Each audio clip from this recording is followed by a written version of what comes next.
Mona Jaffarian nous a rejoint en studio. Bonjour Mona. Bonjour. Et on vous retrouve comme chaque mois pour votre chronique, votre punchline du mois.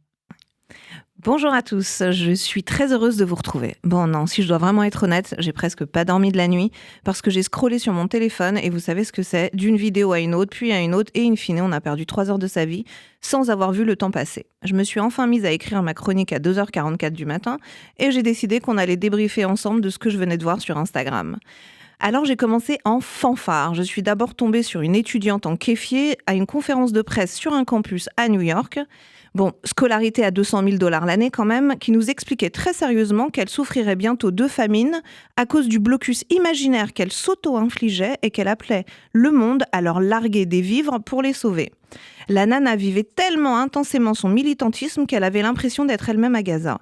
Et puis là, mes yeux se sont arrêtés sur son acolyte, un jeune homme avec un crop top et un kéfier bien sûr. Et là, je me suis demandé si lui aussi pensait vraiment qu'il était au Proche-Orient, parce que si c'est le cas, je devrais le prévenir qu'il n'aurait pas le temps de mourir de faim avec cette tenue. Bref, j'ai décidé moi aussi de vivre mon militantisme de femme iranienne intensément. Je suis donc sortie ce matin, sans hijab, dans la rue. Je me suis auto-tabassée avec la matraque télescopique de mon mec pour me punir pour inimité envers Dieu. Puis je me suis jetée à plat ventre dans une fourgonnette de la Poste, à défaut d'en trouver une de la police des mœurs disponible en plein Paris. Et c'est vrai que là, d'un coup, je me suis sentie beaucoup plus légitime à défendre les femmes de mon pays. Ils ont tout compris en fait, ces étudiants new-yorkais. Ensuite, je suis tombée sur tout un tas de gens super excités qui donnaient des listes de célébrités à boycotter. Ils expliquaient qu'il fallait unfollow et bloquer leur compte Instagram pour les punir d'avoir gardé le silence sur la guerre en cours à Gaza. J'ai pas osé laisser un message pour leur demander ce qu'on faisait d'eux du coup. Bah oui, parce que les mêmes excités bloqueurs fous n'avaient pipé mot pour les 500 000 Syriens, les 300 000 Yéménites, pas même pour les 6 millions de Congolais. Alors ne parlons même pas des Iraniens, des Soudanais, des Ouïghours, des Arméniens. Donc comment on fait si on doit bloquer tous ceux qui n'ont pas pris la parole sur toutes les victimes à travers le monde ? À moins que toutes les vies ne se valent pas.